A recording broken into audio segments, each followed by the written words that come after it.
The Yreka City Council to order. It's 6:30 and 38 seconds. So please turn off your cell phones and all rise for the flag salute.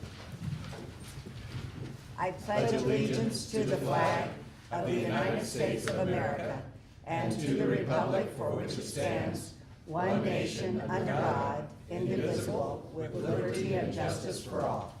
Please be seated.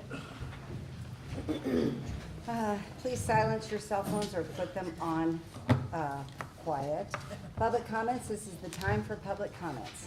Council may ask questions but may take no action at this time during the public comment section of the meeting, except to direct staff to prepare a report or place an item on a future agenda. If you are here to make comments on a specific agenda item, you may speak at that time. If not, this is the time. Please limit your remarks to 5 minutes. Speakers, please speak from the podium. State your name and mailing address so that city staff can respond to you in regard to your comments or provide you with information if appropriate. You are not required to state your name and address if you do not desire to do so. Are there any comments from the public? Come on down. Well, looky who's here. So relaxed. You're out of uniform, sir. How you doing? This is my new uniform. Oh, no, welcome back.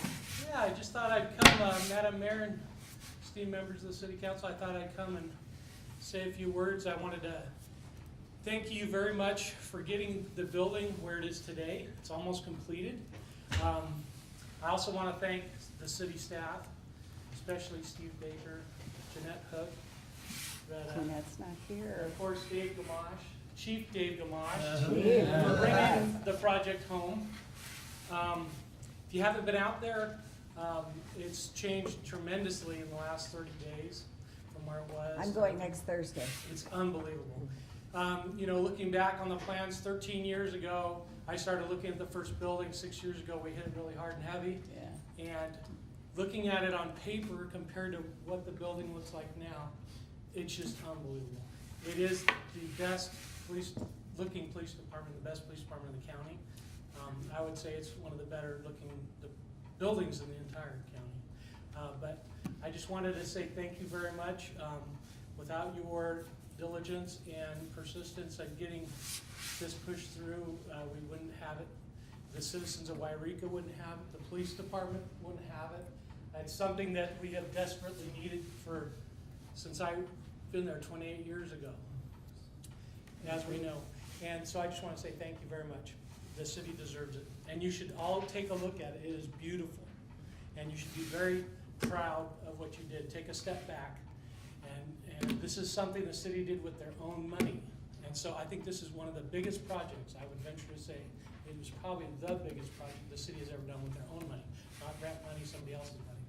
So thank you very much. Okay, thank you.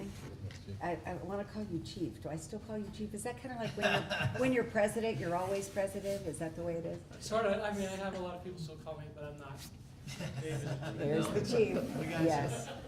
So thank you very much for coming in, and we appreciate your comments, and we are very excited that Yes. the new police building is almost finished. That close. Yes. That close. Great, thank you. Thank you, Brian. Okay, any other comments? Oh, yes, Lieutenant Betts and Chief Gamache. Don't get your gun out. Chris Betts, Lieutenant with Yreka Police Department. So I thought I'd come by and let you guys know what's gonna happen on December 12th. Our annual Shop with a Cop is happening with Yreka Police Department, Walmart. We started this 4 years ago. When we started, we had 13 kids that we were able to bring in that were in need of giving gifts or buying gifts for their parents or them and have a great Christmas. So now, throughout the years, 4 years later, we're at 43 kids. We get the grant through Walmart. We work with the Siskiyou County Sheriff's Office, the Creek Tribe. We have the credit union got on board this year, the police chaplains. So it's grown over the last 3 to 4 years. So 43 kids that are in need, mostly that are affected by the Climathon fire, are gonna be the kids out there with $150 gift cards to buy presents for themselves and their family. Wow. We will have, Round Table has donated pizza. We'll have Santa Claus and Mrs. Claus out there to talk to the kids. We have probably close to 50 to 60 volunteers that'll be wrapping the presents after the kids purchase them. And then the kids get to go see Santa, Awesome. eat their pizza, That's great. and then get their presents and then leave. What time is the event? It will start at 5:30, and that's, I think it's a Wednesday. Yeah, it is Wednesday, yeah.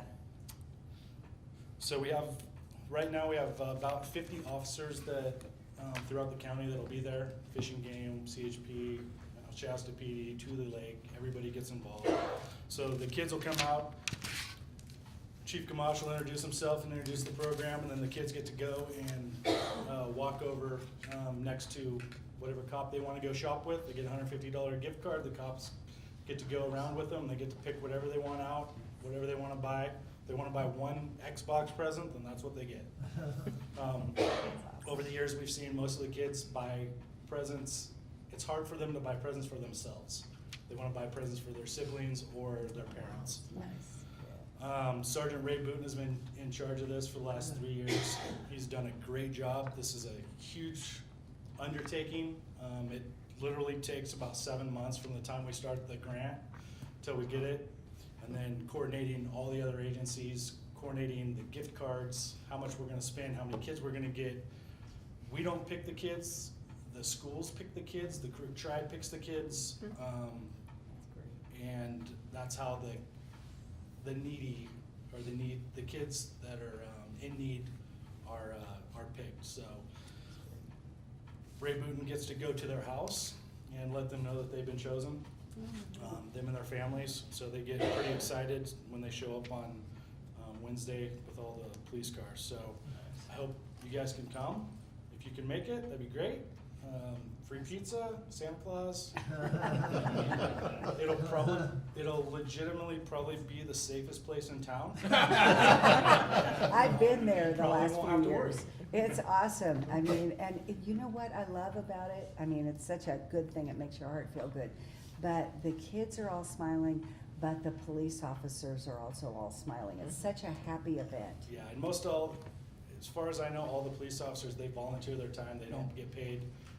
They show up to just help out and make the kids' night special. That's great. So hope to see you guys there. Yep, we'd like to invite you to be there.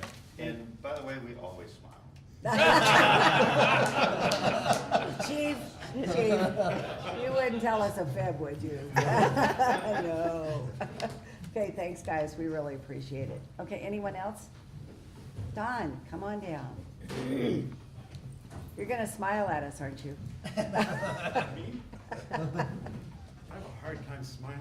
I have to really work at it. You got your beard though. It's Santa time. It's okay. I don't have this. That's true. Don Hall of Yreka. I wanted to invite all of you to the opening tomorrow night of an art show at Liberty Arts called Relative Pairings. And I'm the one doing it because I'm the curator this time around. Awesome. It's a seriously eclectic show. In other words, it's got a whole bunch of stuff that isn't necessarily related to each other in it. Yeah. And the whole premise of it was to get relatives to work with relatives to put art into the show. So we have grandparents with grandkids, and brothers and sisters, including sisters that have sisters from 1,000 miles sending stuff in. We even have a couple of memorial pictures that are up by folks who aren't with us anymore. So y'all are invited. I understand at 6 o'clock, there will be a very special musical presentation by a couple of local kids on a piano specially hauled into Liberty Arts for the opening. Nice. And if you're there at 6 o'clock, you'll get to hear me make a fool of myself. So it starts at 5:30 and It then, starts at 5. 5. And then I'll give a very short presentation at 6, and the kids will outdo me by playing. oh, that's great. So Well, anyway, y'all are welcome. Thank you for the invitation. Oh, I'll you're see more you than there. welcome. Great. Thank you, Don. Anyone else have public comment? Anyone else? No. Having seen none. Okay, then we're on to item number 1. Discussion, possible action, consent calendar. All matters listed under the consent calendar are considered routine and will be enacted by one motion unless any member of the council wishes to remove an item for discussion or a member of the audience wishes to comment on an item. The city manager recommends approval of the following consent calendar items. A, approval ratification of payments issued from November 16th through December 6th, 2018. B, approval of minutes of the special meeting held November 7th and the regular meeting held November 15th, 2018. And C, acceptance of treasurer's report and budget to actual for the month of October 2018. What are the wishes of the council? Move approval. Okay, I have a motion to approve. Do I have a second? Second. I have a motion and a second. All those in favor say aye. Aye. Opposed? Motion carries. Number 2, discussion possible action, adopt resolution declaring results of the general municipal election held November 6, 2018. I assume that's why most of you are here, right? Okay, leaving office statement, oh, no, we're not gonna get there yet. Oh, are you gonna make a statement, Councilmember Pacheco? Okay, go ahead. Well, first off, I did put in the paper, a thank you to city staff. That was amazing. I tried to include, as many people as I could. If I missed anyone, I apologize. It's something, these are people that work behind the scenes, and, it's important for people to understand who they are, and if you know any of them, or if you are one of them, or if you have a relative that's one of them, be sure to thank them. A lot of times they go without thanks, a lot of times they go unrecognized, so I tried to do my best. Now, that said, I didn't want it to be misunderstood that, so the fire department wasn't in that, and the reason why the fire department wasn't in that is, I didn't want it to look like it was self-serving, because I am a member of the fire department. But, if I could save the best for last, it'd probably be those volunteers. Even though I'm one of them, you talk about people that, risk their lives saving yours, protect your property, go on crazy calls that they wish they never went on in all hours of the morning. Kinda like council members. Yeah, kind of like council members, only you don't get the funny costume to put on that weighs about 50 pounds as you're walking around without carrying any of the equipment or anything else, so. Anyway, please remember those people. This seat, as Paul will find out, is a privilege to sit here and serve people. And in this crazy age that we're living in, which I just find to be opportunity, we have so much lack of civility, it seems, that we're not recognizing the fact that there is still so much civility present. You look at this council, the makeup of this council, the makeup of our city, and for the most part, for the majority, way the majority, you'll see a lot of civility being practiced. Probably something that really touched me,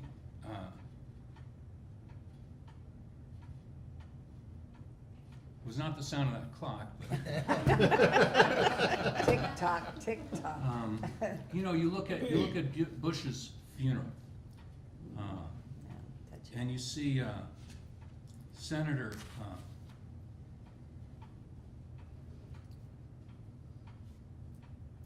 James Simpson. Baker.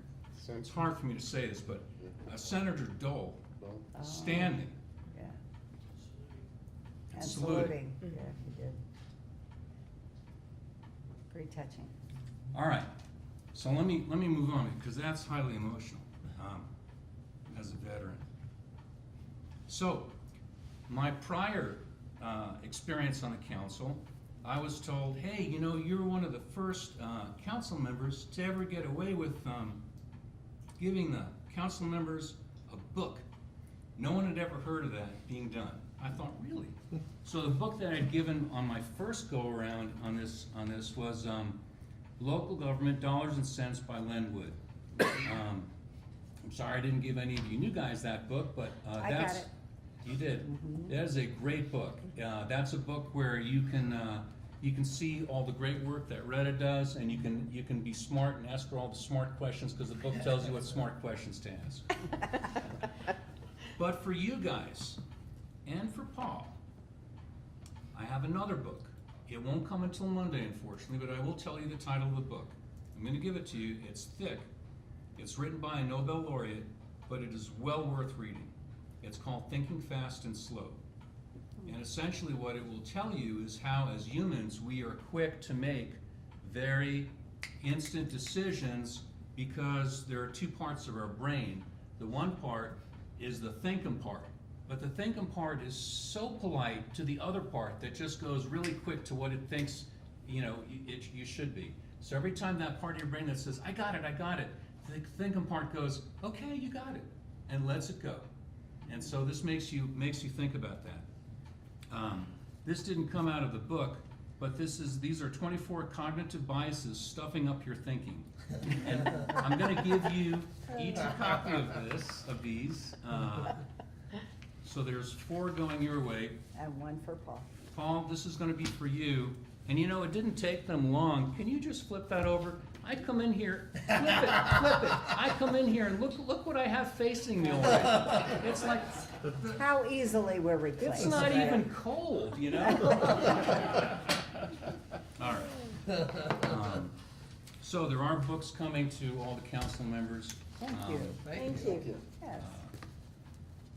I want to thank Mr. Henyon for being here. He's always been a pleasure.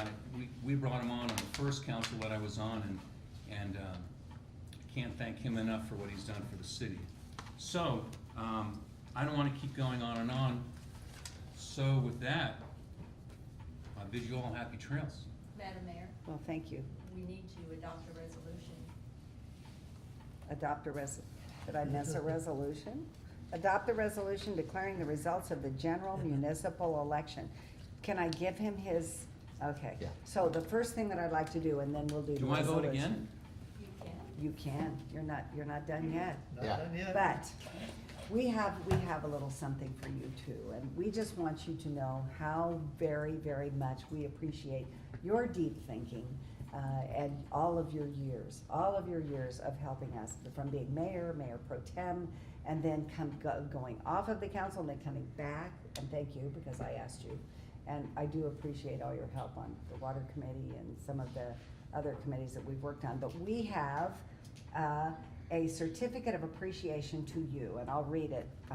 In recognition for outstanding service as a council member and mayor for Yreka City Council, June 2010 to December 2014, Mayor Pro Tempore, July 2012 to August 2014, and Mayor from August of 2014 to December of 2014. That must be the shortest run in history, right? And then Yreka City Council, May 4th of 2017 to December 6th of 2018. On behalf of the Yreka City Council, city staff, and citizens of the city of Yreka, we thank you and we value your service. So thank you.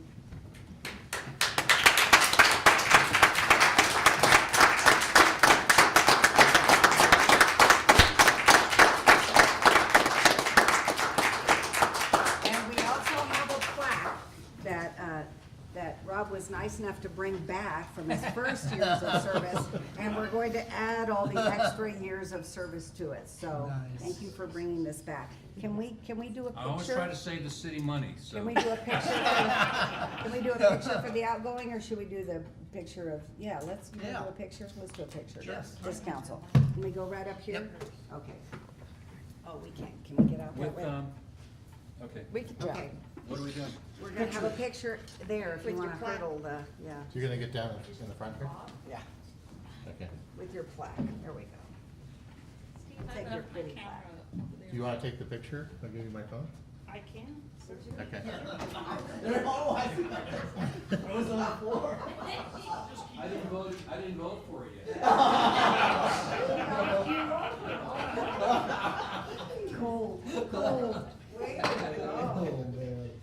Okay. Rob? All right. Yeah, I'm gonna stand right here if that's all right. Oh, no. So, oh, no, that doesn't work, does it? Does that work? Well, we're gonna see. which one's going first, so we got two different sides of the room here. Well, yeah, okay, look this way. It puts little boxes around your head, it's the weirdest thing. All right, see if I can get a little bit closer. Okay. Soon? Yeah, today. Yep, there you go. Have read it? Okay. Merry Christmas. Okay. Now I'll take it back. Yeah, now we took it back. All right. Stick around, would you? Oh, yeah. Okay, yes. I've had one already.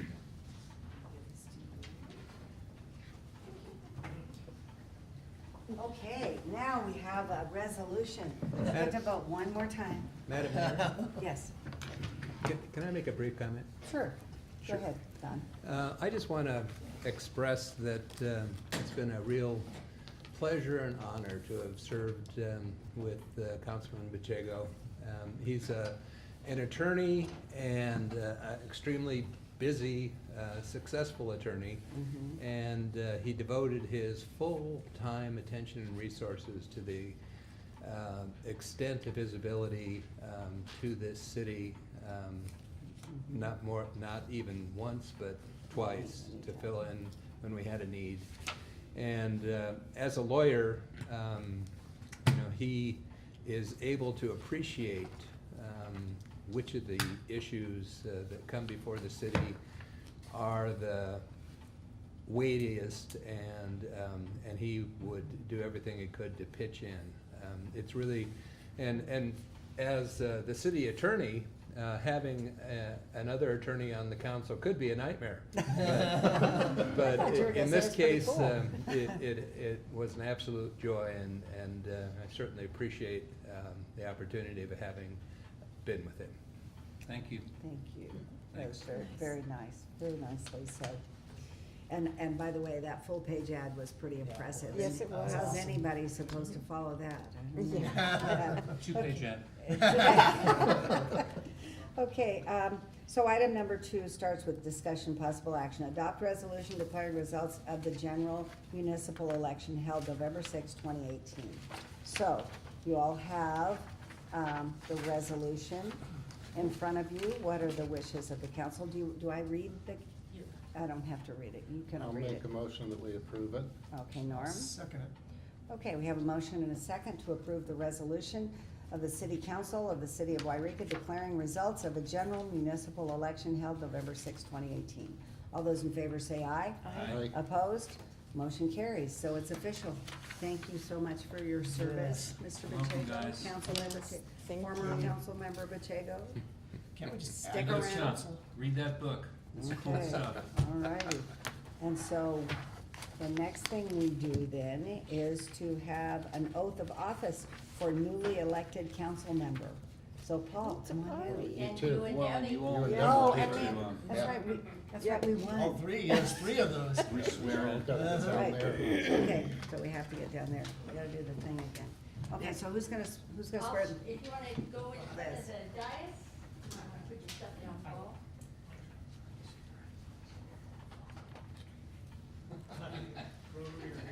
You know what I mean? Yeah.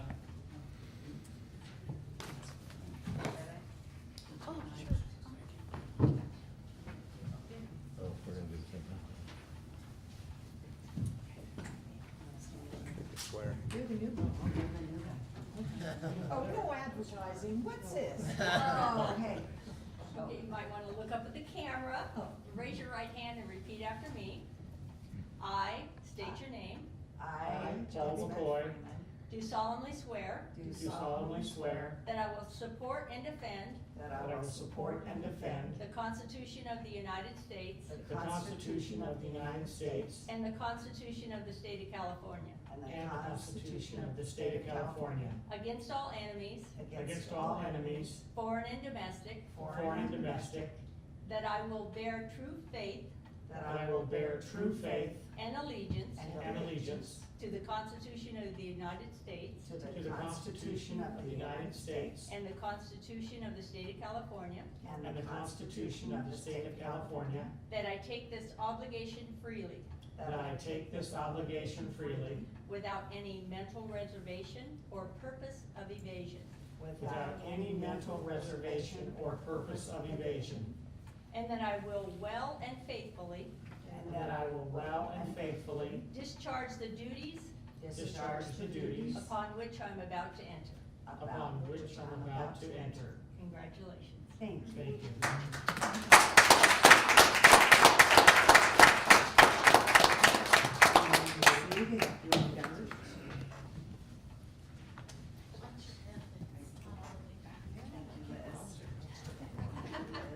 Thank you for taking pictures, Retta. Okay, break it. Okay. I'm I said saving not this to for take a when you picture come from back. the side. Wasn't anybody's favorite picture. Okay. Why, So, what we calling it? No, all of you. so the next item on the agenda, Profile. I think that I need to step aside. It's the election of mayor and mayor pro tempore. So, the city manager can come up to this position, or are you gonna do it from Why don't I there? do it from here rather than us Okay. playing musical chairs? Okay, So, Mayor, members of the council, this is the one time where I theoretically get the gavel, and we'll just pretend I have that. here. For the purpose of, okay, well, if you want to, there you go. All right, this is, so I don't get to do that very often, so, anyways. That's good. We don't let him have gavels. And the purpose Hammer. is to reorganize the city council with the, after the results of the election. And so my role is to accept nominations for mayor, and then have the council vote on those nominations for mayor. And then at that point, I turn the gavel over to whoever the mayor is, and the mayor pro tem is selected at that point. So Okay. with that, I would like to open for nominations to be mayor of the city of Yreka. Are there any nominations?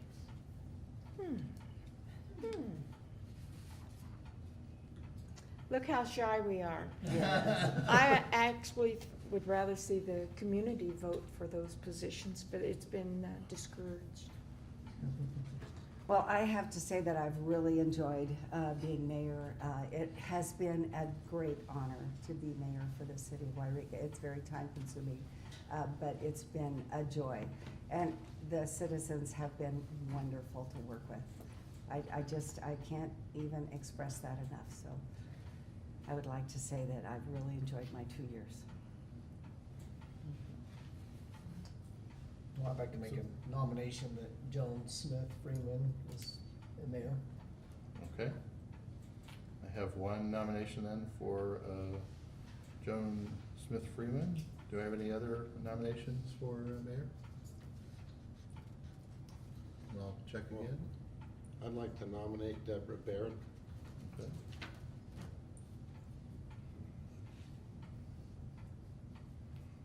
Any other nominations for mayor? Okay, hearing that, none, I will close the nominations.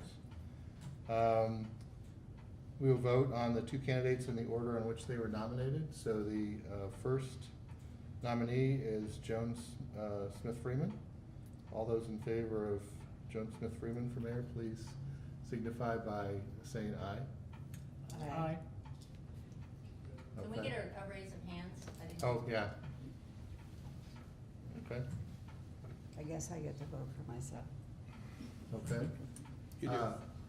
Yeah, you can vote for yourself. So, okay, then those in favor of Deborah Barrett? Aye. Okay. So with the vote, it's 3 votes to 2 for Joan Smith Freeman to be the mayor. And at this point, then, I will return the gavel. Congratulations. Thank you. Thank you. Thank you, thank you. It's a great honor. I do appreciate your vote of confidence. Okay, the second thing is election of mayor pro tempore. Mayor assumes the chair, open nominations for council members. So at this time, I will accept nominations for the position of mayor pro tem. Are there any nominations? I would like to nominate Dwayne. Dwayne Keg. Are there any other nominations? Any other nominations? Okay, then the nominations are closed. So, all in favor of Dwayne Keg for mayor pro tempore, raise your hand. Okay, so it's official. Yes. Official. Congratulations.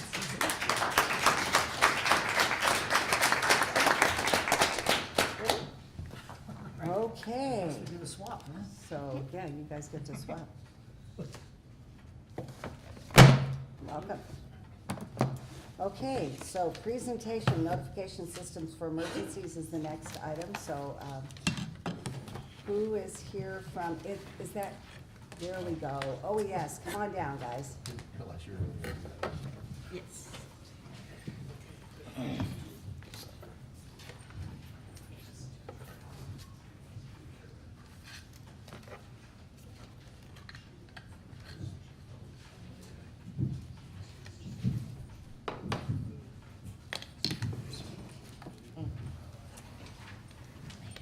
Welcome, Chief. Good evening, back again, Madam Mayor, again.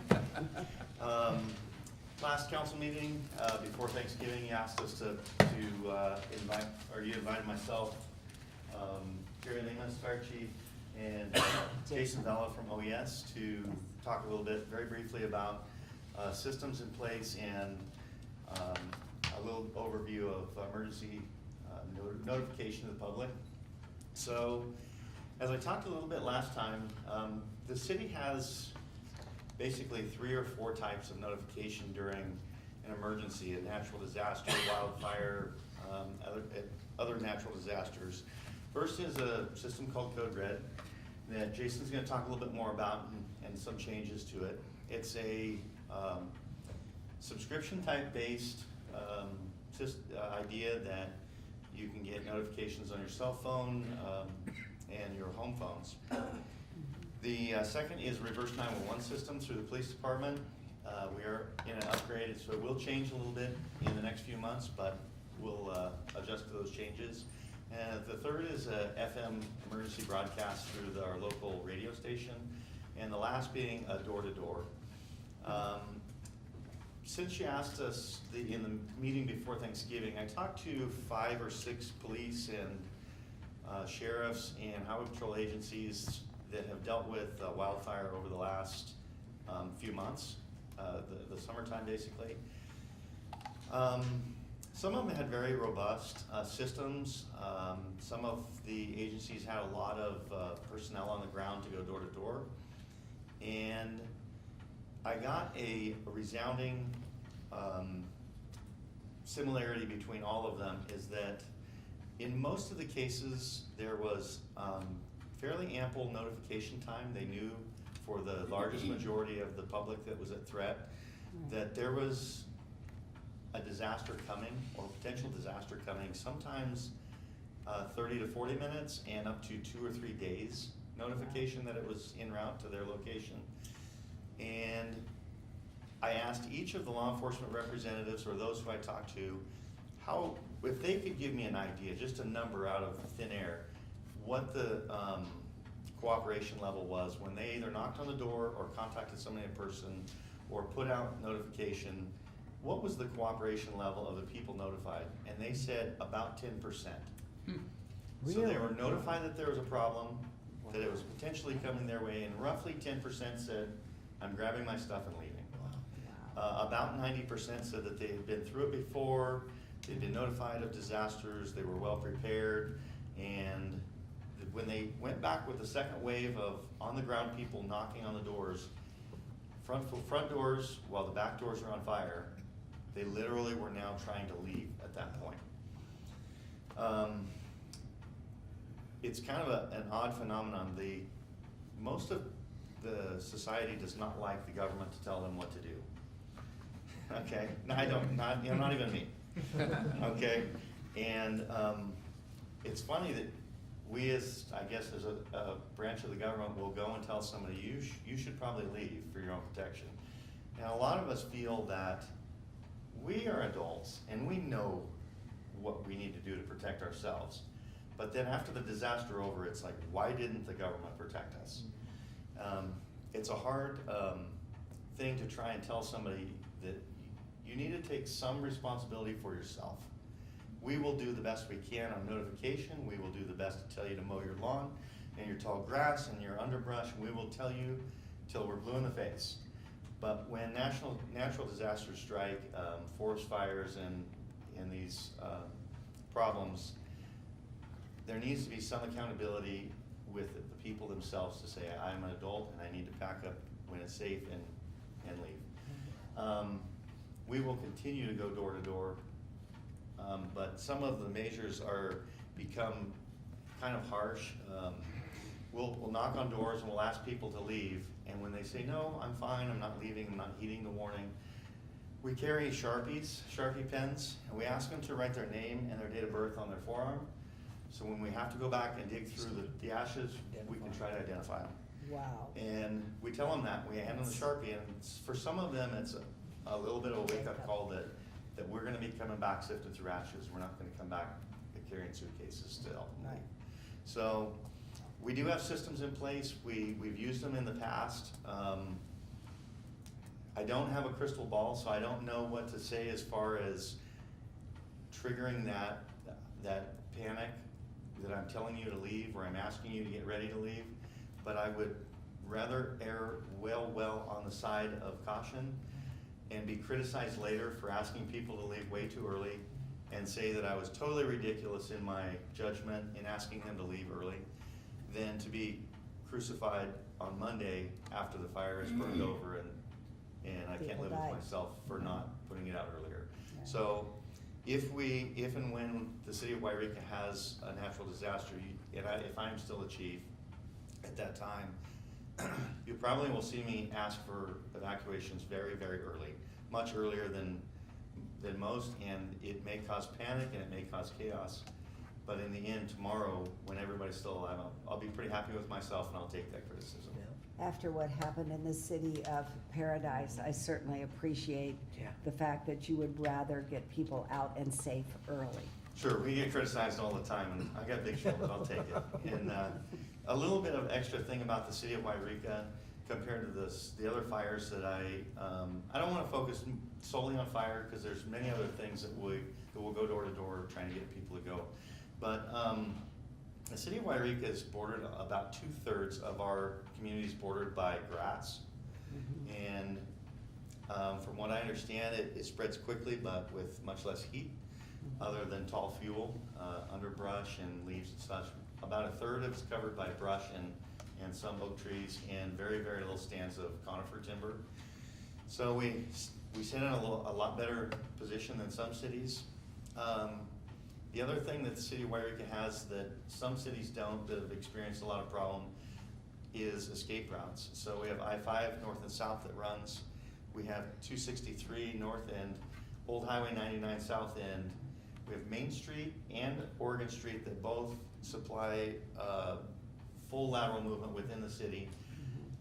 State For Route the 3. entire length, we have Oberlin and Highway 3 that go that way, Highway 3 that goes to Fort Jones, as well as Fairlane that takes up almost half of the length, and Foothill. So there's routes, not to mention dirt roads like Humbug and those, depending on the direction of fires and stuff and such. So we have a really good system of roadways and open street system for mass evacuation for that last minute group that says we're just now trying to leave. So we sit in some better situations.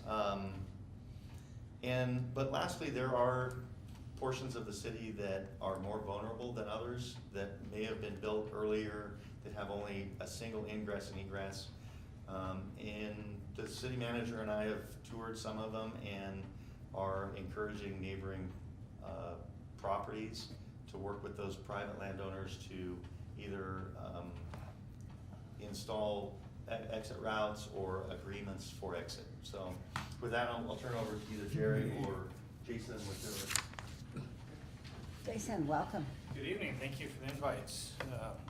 So my name is Jason Vella, I'm the Deputy Director of OES for Siskiyou County. I'm also the local government fire chief for Montague, so I got a lot of history for 19 years, just started my 19th year in fire, so a lot of background there and emergency management. Been dealing with a lot with state stuff, went down to the campfire and helped down there for about a week and get a broader spectrum of what other emergencies and how other emergency managers and cities deal with other types of emergencies. Code Red system that we use, the county pays for with our Homeland Security funding, is a great system. The system is used vastly by other counties and other cities throughout the North State, and it's becoming bigger. And with the system, unfortunately, that it is a subscription based to sign up, you can go online to the county website, follow the directions that are on there, Code Red links right on the front homepage, and follow your way to get signed up for that. And you can either get text messages, emails, home phone, land phone, anything like that. But with that system, it also allows us to do some what we call is IPAWS training, which is and emergency wheel alerts. So when you get your Amber Alerts on your phone and the presidential testing, stuff like that, we have that access through Code Red. And that's something new within the past year that we've been working on. I actually just scheduled a meeting with all the cities that use our Code Red system along with the county and Mr. Gamache. We have a meeting next week to talk about emergency notifications. We're putting templates in there, making the system easier to use for dispatchers to help get that word out at a faster pace. Something else that we've been talking about, that of course a lot of cities are on board right now, and I've been contacted a lot by CSDs and cities that will be going around a lot.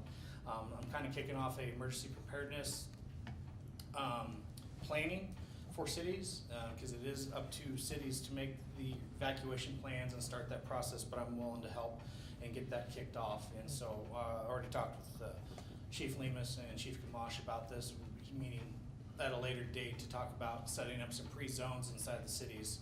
It'd be good for you guys to do, talk to Mr. Baker about it, and just do some good preemptive stuff and be proactive in emergency preparedness and emergency planning. And it would be great for city council members to be involved and do some pre-zoning like they do in fires. Certain fires have been zoned already, because anytime there is a fire or any type of emergency flooding or earthquakes or something like that, we'll be in unified command between those two individuals, CAL FIRE, myself, whoever, because anytime you guys do need state or federal help, it comes through my office. So we want to make sure to work with the public works too in any type of disaster, that we make sure that we work together and make those conscious decisions and make sure that we are the same message is going out to everybody on all platforms. You know, CAL FIRE's got a great PIO as well, and make sure that we can get that message out. But we want to make sure the message is the same across the board for all agencies, including the Sheriff's Department. And with the robust mutual aid system that the law enforcement and fire have, so law enforcement will help law enforcement go door to door in case for evacuation, stuff like that.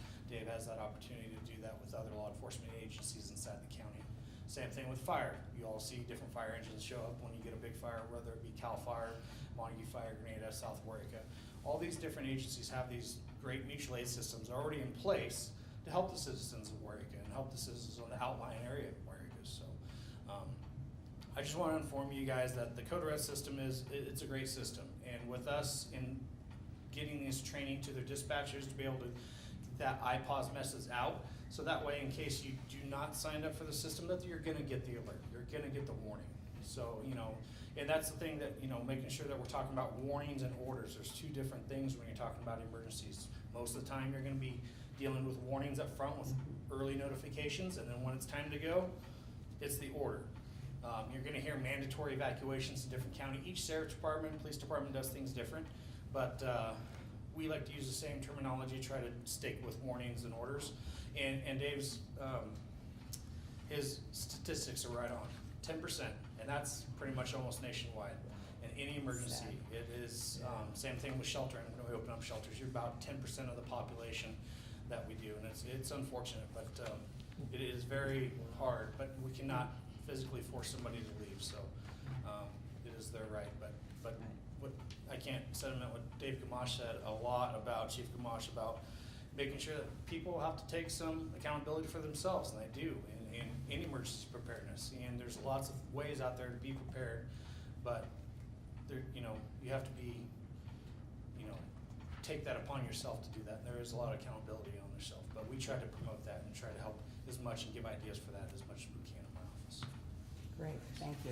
Thank And you. Jason, we really appreciate, we know that you represent the entire county. Yes. And we certainly appreciate you working together with the city of Yreka anytime that there is a local emergency. Yes. We appreciate that, I mean, I don't wanna say that you're our backup, but that you're our partner. Yes. In working on this. It's so very important. Yes, we have to have that good working relationship, and we do, and it's great that we have that, and, you know, because if you guys do need any state or federal assistance from law, fire, or anything like that, I mean, some of that stuff in Public Works is big for anything big like that. If we can help you from the county, we'd love to help, and if not, if we have to go to state and federal resources, then we have that option of doing that, so. Wonderful, thank you. You wanna tell them how great your fifth grade teacher was? Wait a minute, he played soccer with my kids, and his dad was a coach. Yes. That means we've been here a long time. Yeah, exactly, you're dating yourself now, careful. Chief Jerry. Thank you, Madam Mayor, esteemed city council, members of the public. Jerry Lemus, Fargo City Fire. As Jason has alluded to and Chief Gamache has alluded to, the notification is the key when you can all know what a fire looks like, and you've seen enough of it in the news, and it's devastating what's happened in our state. However, a lot of those fatalities probably could have been avoided had people heeded the warnings. Many other things that we don't even know yet will soon come out. Wildland fires that we've seen, the bad ones, have generally been exacerbated by the high winds. And you hear the red flag. Like the one at the Klamathon up in Hornbrook, that was a wind Absolutely. situation, right?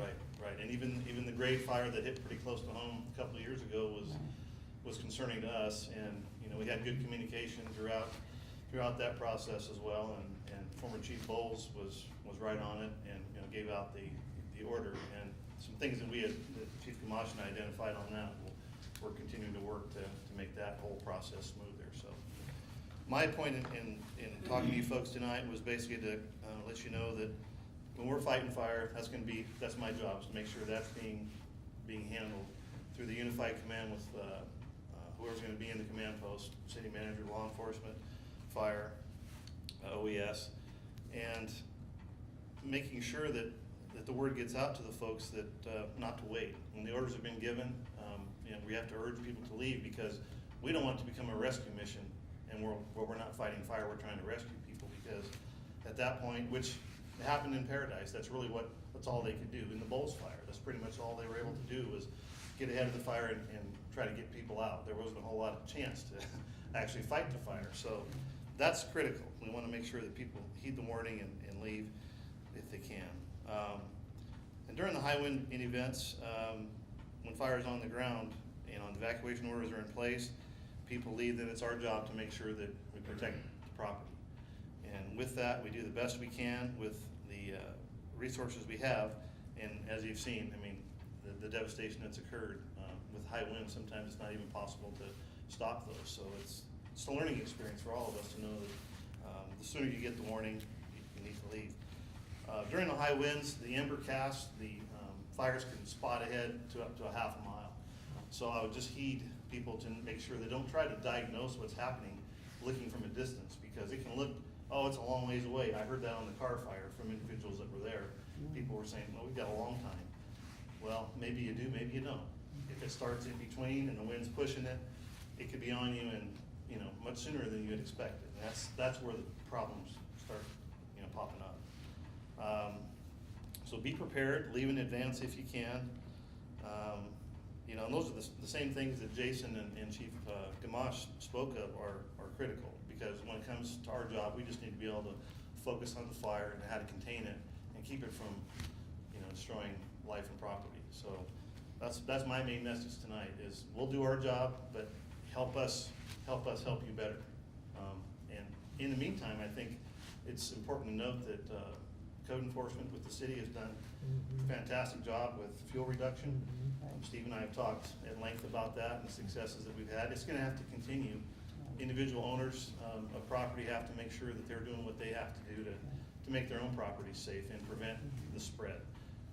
In certain areas, there's only so much you can do, because there's some folks that, you know, have opted in, you know, to go ahead and take care of those on some of the fire safety council districts, and some have not. But we're making good progress with a lot of those fuel reductions, and that's gonna be key in the future to try to not have our city in the news, so to speak. So that's all I have, and I'd take any questions that you folks have for me. Okay, thank you. Any questions for the chief? I would just like to Thank you. say thank you to you, to Chief, and also to all of the volunteer firemen in our area, because you guys do a great job of keeping us safe. Yes, they do. Thank you. I will pass that on next Monday. Okay, So, great. Thank you. Thank you. All right, thank you, gentlemen. Okay, Comment on this, Joe? all right, oh, certainly, come down. Thank you. We have a comment. Do you have questions for these gentlemen? No, I have Okay. a comment from Okay, Don Holligan. And I've worked fire too, although I'm retired now. One of the things that's really important to realize is in these urban fires, what is carrying the fire is not the vegetation, it's not the grass, Right. it's not even the trees next to the houses. right. What is carrying the fire is the houses. And in a wind event, as in Paradise, as in the car, in any of these, the embers that are able to penetrate a structure, either through it, through the roof vents, underneath a deck, those kind of things are what's carrying the fire. So, and we seem to not ever get to that next point. The next point being, we need to be dealing very much with structures. How they're built, not just a code. I mean, I had a guy up just above me who finally replaced his shake roof that's been falling apart for 5 years, 10 years. Wow. Shake roof is you throw a match on it and it's like you're gonna get all the houses around it if you've got other things going on. Because as good as these guys are, and you guys are good, they can only get to so many places at one time. And especially at the initiation of an event, Paradise had virtually nobody on the ground even there if they had an opportunity to fight the fire. Because there was so many different places that they had to go to get it. So think about the structure stuff, and that's not gonna be popular with the citizens of Yreka. But there's some not overly expensive things we can do to at least reduce the risk of burning down our houses. So, That's a good point. Thank and- you. And thank you, Dawn, and that's why it's so important for us to have our code enforcement officer, and she's doing a great job. Yep. She's doing a great job. Okay, anyone else? Bob? No? he was just being nice to me. Oh, okay, Being all nice right. to my neighbor. Thank you. All right, that's important. Okay, now we're on to discussion, possible action, approve the transportation claim. I understand this item's been removed from the agenda, Matt, so this will be put on the next agenda. Okay, item number 5 will be moved to the next meeting. Item number 6, Retta, City Treasurer's Report, discussion, possible action, acceptance of closing budget revisions for fiscal year 2017, 2018, budget of review and expenditures with year-to-date actuals through June 2018, and then quarterly fiscal performance report, fourth quarter, fiscal year 2017, 2018. Retta? Thank you. I know everybody's here for this riveting report, but, That's right. that's right. So what we, are closing the books and, just kind of, adjusting for, the final budget revisions. And basically, we had a reduction government-wide, in expenditures of about $452,000. And some of that was project work that didn't, happen, and especially in the enterprise funds, and also some of the work that carried over into, during the summer, we closed on June 30th, right when the construction peak is picking up, so a lot of that rolls into the next fiscal year. Our fiscal year is July 1st through June 30th for the city. But you have in front of you kind of an itemized detail of that. One of the highlights I did want to call out was the government-wide revenues increased 1.7 million. That's actually 1,766,000. And part of that was recognition. In fact, the large part of that was recognition of the interagency agreement fees from the tribe for development fees and also for capacity fees into the wastewater treatment system. So accounting-wise, we will recognize those revenues, and also have on the books a loan receivable, because they are installment payments, that will be happening on that. When you see the,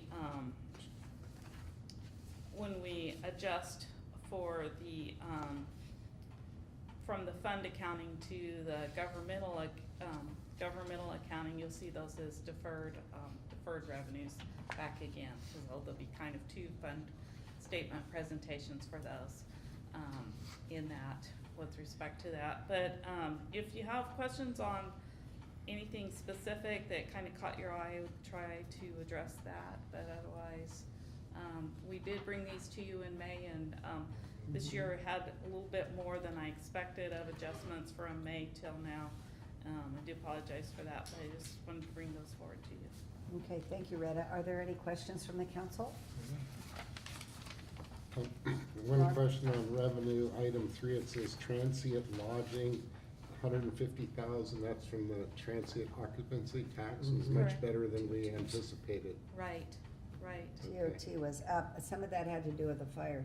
yeah. There were so Fires. many fire agencies here in town. Well, that will actually be reflected, I believe that fire was in July, so that'll actually be reflected in this year's for that, so it's up.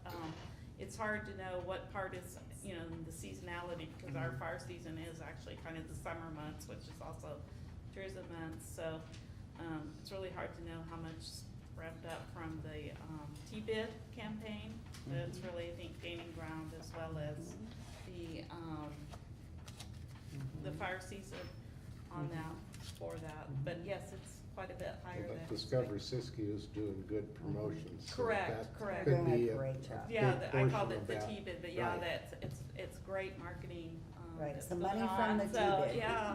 It's the money from the T-bid, but it's doing Discover Siskiyou. Right. That's what it's. Right, right, and, they're ramping up for, it sounds like a second round on that project, and I think that's gonna be exciting to see how that materializes, so, on It that, is. but, yeah, so, good news, I guess, on that, maybe not so much good news, if they're here because of fires, but, Yeah. you know, it is the state of the Well- North State. The other thing that was good was item 30 in the revenues, $100,000 investment earnings from higher rates Yes, too, so that's a yes, good thing. Yes, yes, what a difference, 0.26 to, you know, yielding now about, I'm getting between 2 and 3. And I think Leif is at, what was Leif at, 2 point something, but yeah, it's come up quite a bit, so that's, yes, nice, to have those earnings back. Right. Anything else? No, that's fine. Okay, anyone else? Nope. I would just like to say that it's a pleasure to see that our government-wide revenues increased by $1.7 million. It's always a pleasure rather than decreasing, so that's great. Because, you know, we budget according to how much money comes in, so this is good Right. news. Yeah, so just kind of, there's the bit of a windfall with the recognition of the, revenue from the, casino development, those development fees, so you kind of have to soften it for that. I'm always, you know, good news, the bad news kind of finance director, but yes, it's good news and, with that, but, it's not recurring revenue. Right.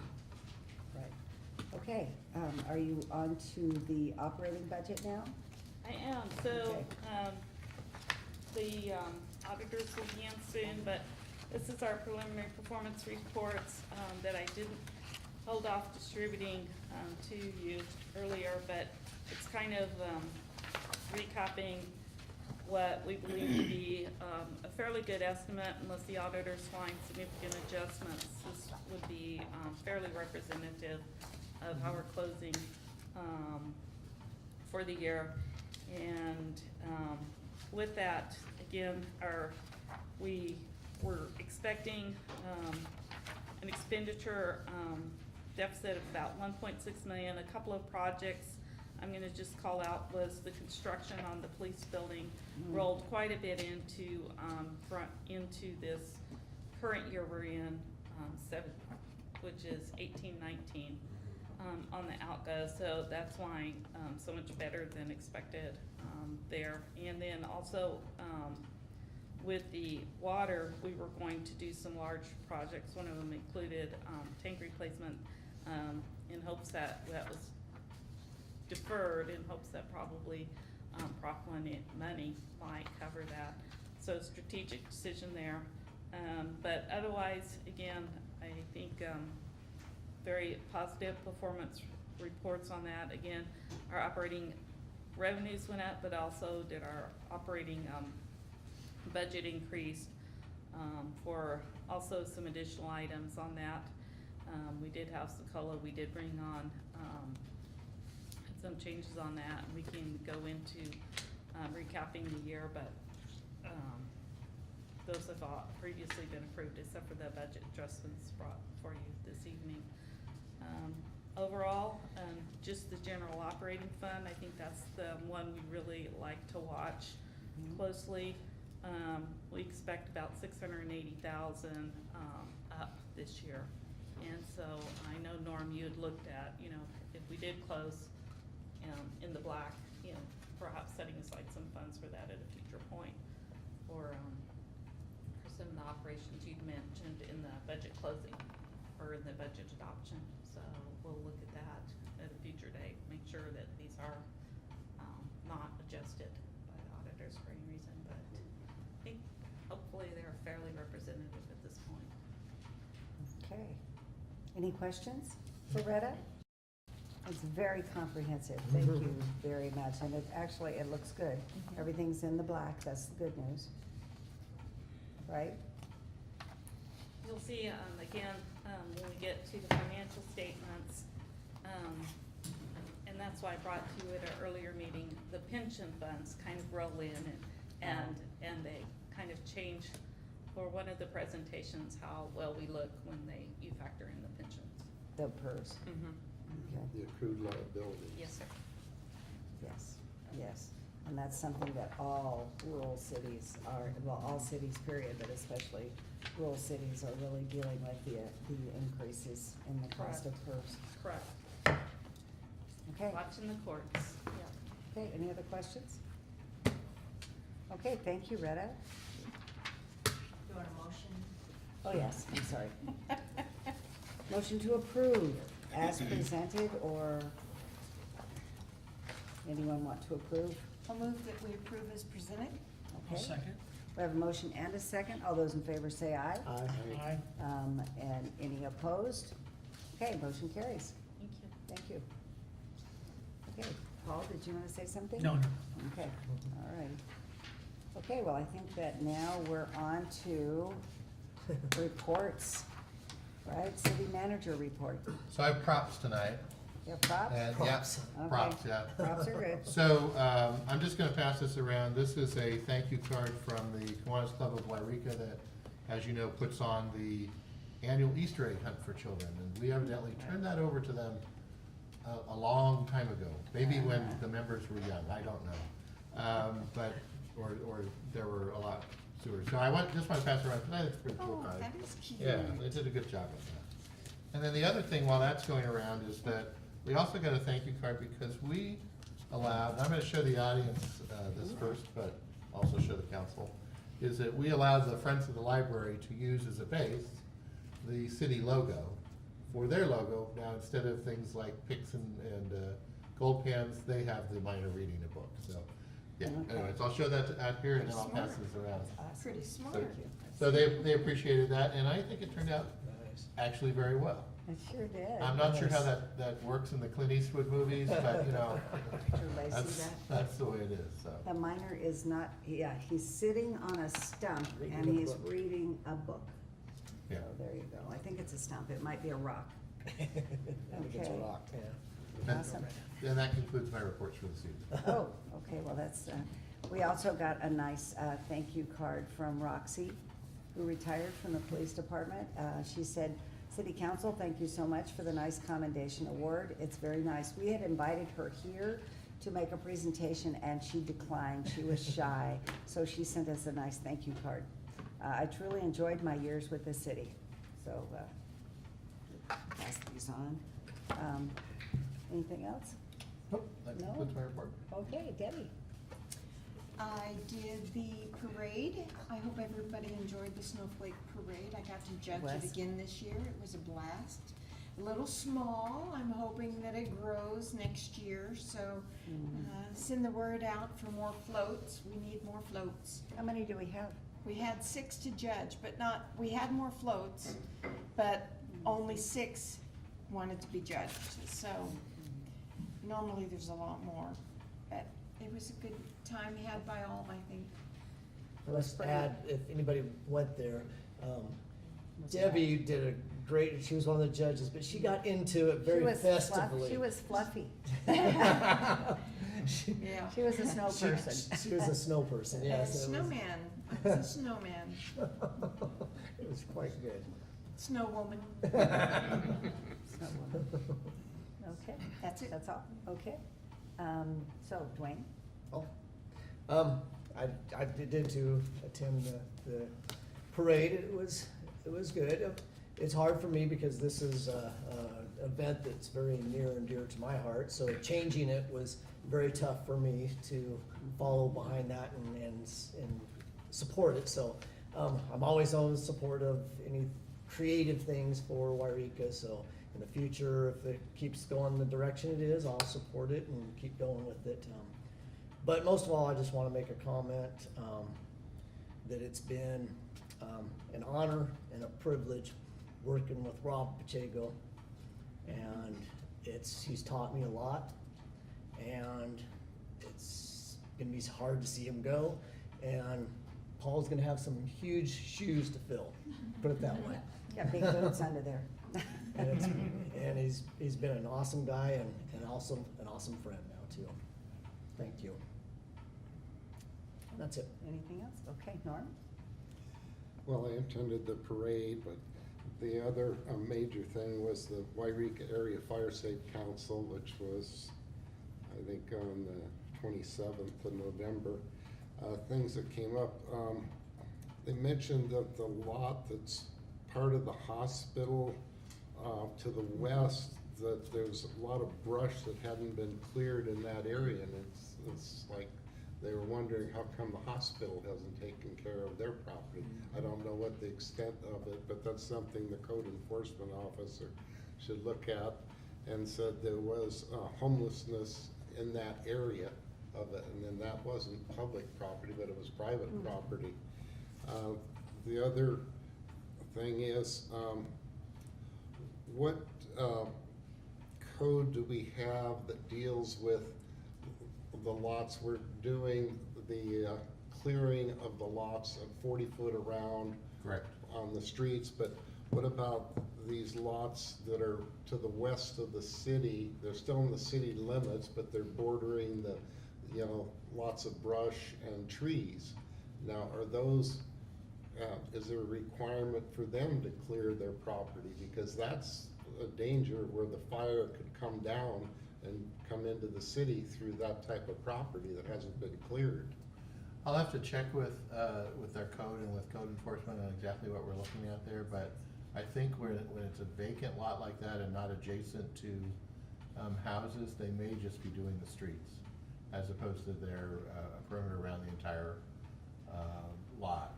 And if they're small enough, then they have to do the entire lot, but I can check into that. Maybe I'll catch up with you about where those are located so that we could take a look at it. Well, it's just brought up that mainly on the western edge bordering, Right. Public property, things like that. And then, it could only be within the city limits. A lot of it's beyond the city limits, but that's an area that maybe we need to adjust our codes too, because we've got to do everything we can to try to prevent fire coming into our community. So that's an issue. And the other thing that was just brought up is that we ought to look at possible building code upgrades to help reduce the severity of fires. Like shake roofs were brought up. So I mean, there's things that we can do by putting in a code that helps make our community more fire resilient. So these are things that I think we need to be looking at. Just so you know, the state legislated against shake roofs probably at least 10 years ago, and outlawed them and said that they couldn't be repaired, they had to be replaced with asphalt roofs, so. Well, there's other things, just Of course, besides other shake roofs things. too, but we need to be proactive. Right. And doing whatever we can to reduce the. I've always thought people exposure. ought to put sprinklers on top of their roofs. Right.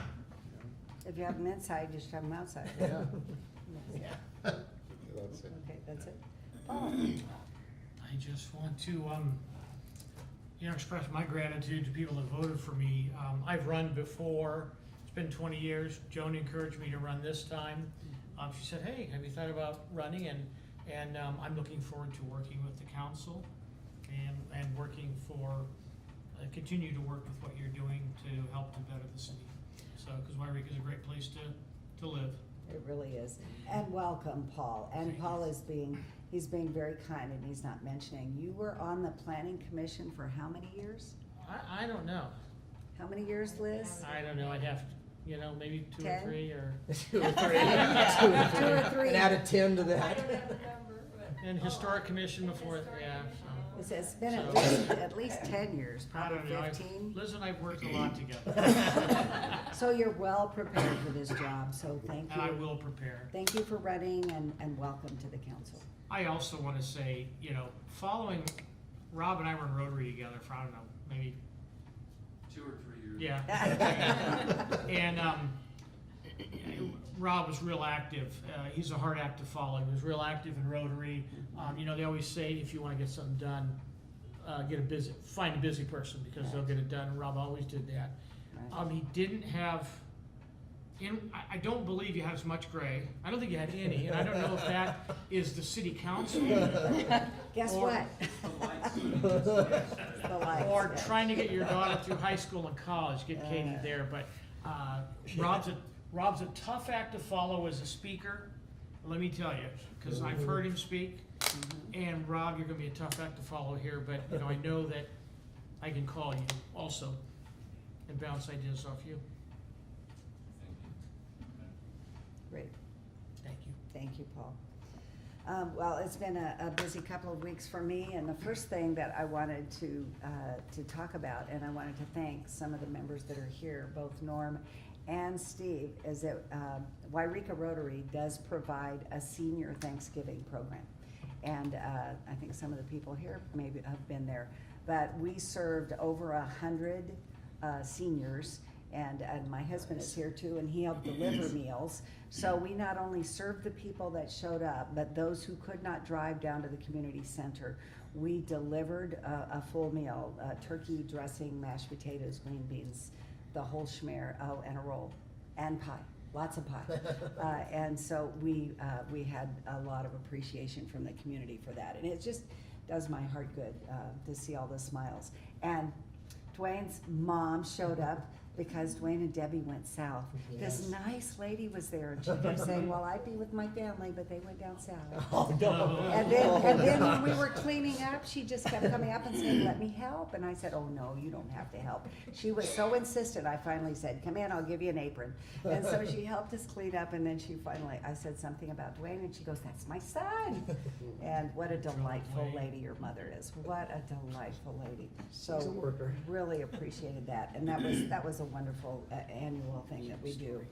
Serve that at noon at the community center. Actually, we start serving it at 11, and people start arriving at 10. Oh, jeez. So, and then they have a meal, and they always take one home too, so they'll have dinner as well.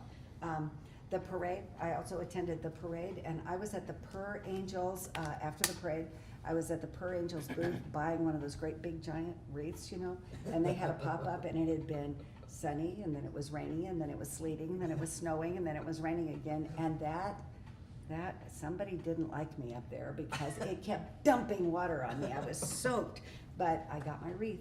And my poor little dogs and their little Christmas sweaters got wet too, and so did my husband. Didn't you? Anyway, so the parade was fun, but I will have to tell you, I really missed the lights. I missed the night parade. And I did have a lot of phone calls the Saturday after Christmas. People that used to live here, kids that used to live here, grew up, had kids, came home, wanted their children to experience the parade, and there was no parade. So we'll have to discuss that for this next year about how we go forward. Also, I think that I've told you that I'm working on a rural cities working group, and that's been really active. And so we've had a lot of meetings, and just today we had a conference call with rural city members from all over the state of California. And we're forming at the League of California Cities. We've never had a rural caucus. So we're beginning with a working group because the Big Ten, the big cities seem to always get the money, most of the budget. We get very little here to spend on our own communities. Well, you know, we've got how many rural cities, Steve? About 150, 200 small cities. Yep. And we're beginning to band together. So I'm the president of our region, our district, which is, believe it or not, called the Sacramento Valley region. I call it the Northern California region. But anyway, and so we were able to get it on the agenda for the annual meeting last month. And so now we are officially in the process of forming it.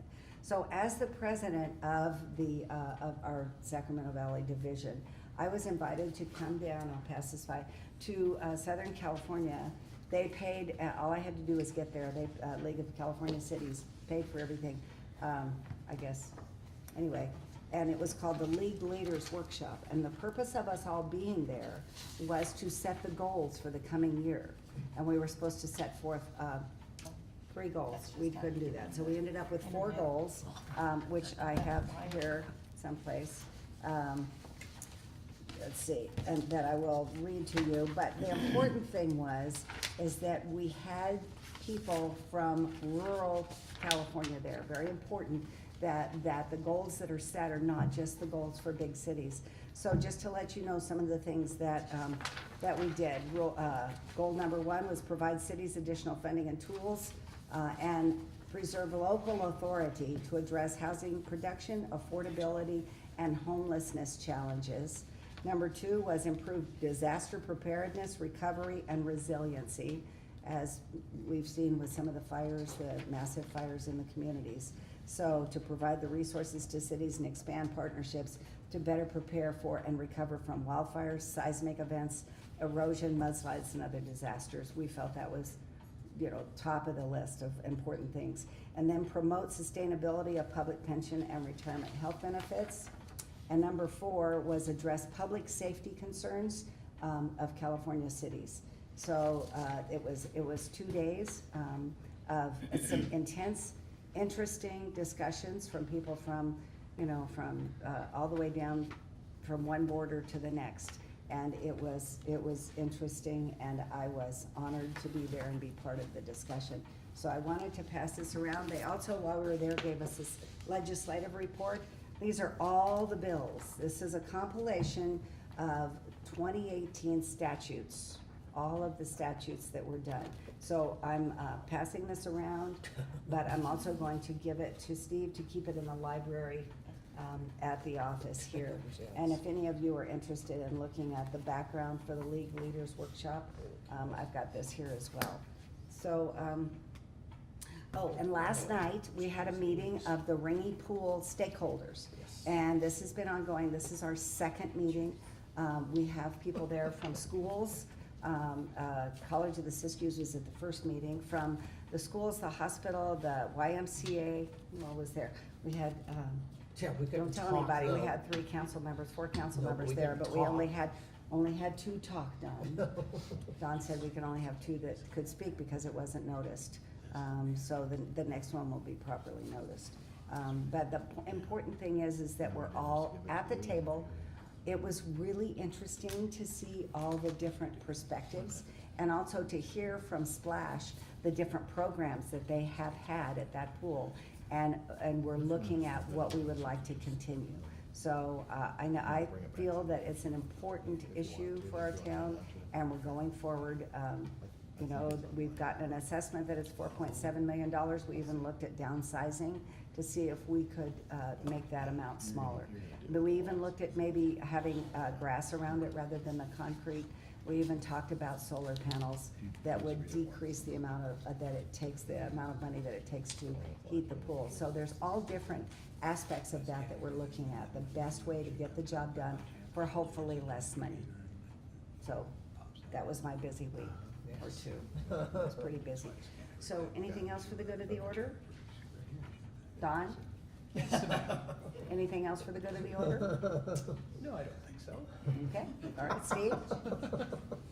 No, Liz? except that I missed my chance, I guess, during the thing. Rob, I really appreciated working with you. You held our feet to the fire, but you helped us get things done, and you had a lot of fun doing it. You made it fun. I'm not saying you're always having fun, but you were serious a lot too. But anyway, really enjoyed working with you, and I hope we'll get to work together in the future as well. Yes, and Rob, it has indeed been a pleasure, and thank you for saying yes when I asked you to come back. Okay, all right. Thank you all for